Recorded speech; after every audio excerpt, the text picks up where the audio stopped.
My ex said I lacked ambition, so I built a better life. I was with Julian for exactly 5 years. And for about 4.5 of those years, I genuinely thought we were the perfect team. We met in our mid-20s. Back then, he was just a guy with a messy desk and a dream of climbing the corporate ladder. And I was a freelance illustrator, scraping by on commissions, but loving every single minute of it. At first, the differences in our personalities felt like balance, you know? He was the structured one, the planner. I was the spontaneous one. But right around the time he got promoted to regional director, things shifted. It wasn't a sudden explosion. It was a slow, quiet erosion of my self-esteem. It started with tiny critiques. I'd wear a colorful, vintage dress to his office holiday party, and he'd pull me aside and whisper, "Are you sure you want to wear that? It's a little loud for this crowd, don't you think?" Then, it bled into my career. He started calling my illustration business a cute hobby. He'd casually drop hints that I should look into corporate graphic design, something with a 401k, something that sounded better when he introduced me to his golf buddies. I loved him, so I compromised. I toned down my wardrobe. I started wearing a lot of beige and navy. I took on soul-crushing corporate logo projects just to prove I was making real money. I shrank myself, trying to fit into this little box he had decided was appropriate for his future wife.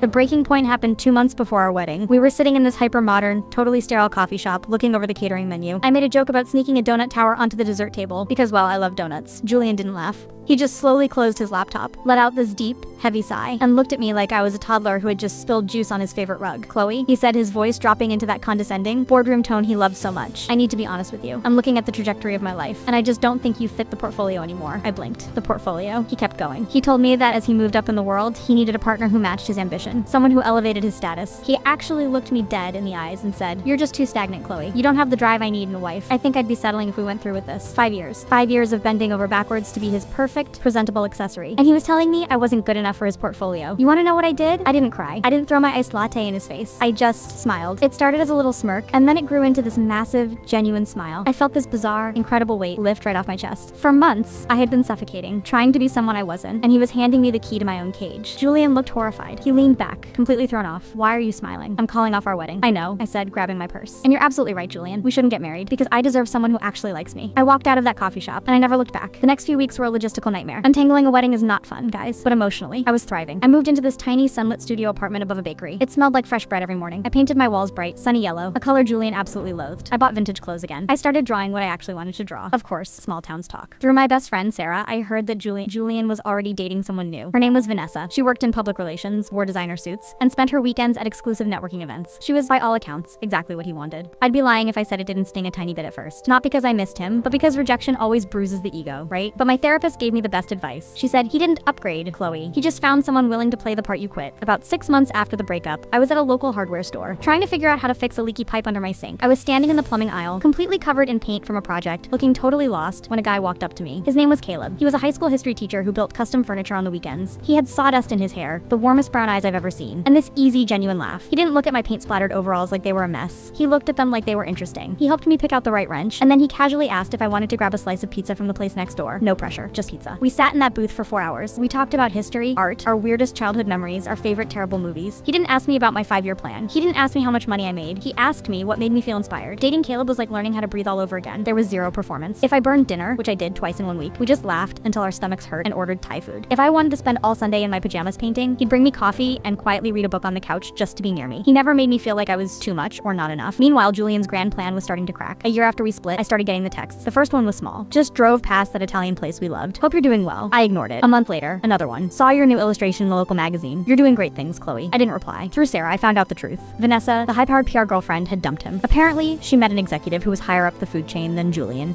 and she left him in the dust. The irony was almost too delicious. Julian wanted a corporate shark, and he got eaten by one. Fast forward to last month. Caleb and I have been living together for a year, and we just got engaged. He proposed in our living room on a random Tuesday while we were folding laundry. It wasn't some overly curated, Instagram perfect moment. It was real. It was us. To celebrate, my art gallery hosted a small showcase for my new collection. It was the happiest night of my life. The place was packed with our friends. Caleb was looking at me like I hung the moon, and I finally felt completely, undeniably proud of who I was. And then the door chimed. I looked over, and my stomach did a little flip. It was Julian. He looked tired. The sharp, arrogant edge he used to carry around was completely gone. He walked right up to me, holding a bouquet of expensive, totally impersonal white roses. "Chloe," he said, his voice trying to find that old confidence but failing. "You look incredible." I saw the flyer for the show. I had to come. Before I could even process what was happening, Caleb stepped up right beside me. He didn't puff out his chest. He didn't get defensive. He just casually wrapped his arm around my waist, completely relaxed. "Hey man," Caleb said, his voice steady and polite. "I'm Caleb, Chloe's fiance. Thanks for coming out to support her work." Julian stared at Caleb's hand on my waist, and then he looked at the ring on my finger. You could actually see the reality crash crashing down on him. Fiancé, Julian repeated, his voice tight. He looked back at me, his eyes pleading. Chloe, can we just talk for 5 minutes? Alone. I made a massive mistake. I didn't realize what I had until it was gone. You really elevated yourself. Even now, he was still talking about elevating. He still didn't get it. I looked at this man who had completely shattered my confidence. This man who told me I lacked the ambition to be his wife, and I felt absolutely nothing but pity. I didn't raise my voice. I didn't need to. Julian, I said, keeping my tone perfectly level. I didn't elevate myself to prove anything to you. I just stopped letting you drag me down. I'm really happy now, and I'd appreciate it if you took your flowers and went home. He stood there for a long, agonizing moment. He looked at me, then at Caleb, who was just giving him this calm, unbothered look that clearly said, you heard the lady. Julian slowly lowered the roses, nodded once, and turned around. He walked out the door, and just like that, the ghost of my past was finally completely gone. Caleb turned to me, kissed the top of my head, and smiled. Well, he whispered, that was dramatic. Want to go get some donuts? I laughed, leaning into him. I would love nothing more. So here's my takeaway, guys. If someone ever tells you that you don't fit their vibe, or that you aren't ambitious enough, or sophisticated enough, or whatever garbage excuse they use to make you feel small, let them leave. Hold the door open for them, because your worth isn't a portfolio they get to evaluate. The right person will never ask you to shrink yourself to fit their world. They'll just build a bigger world right alongside you.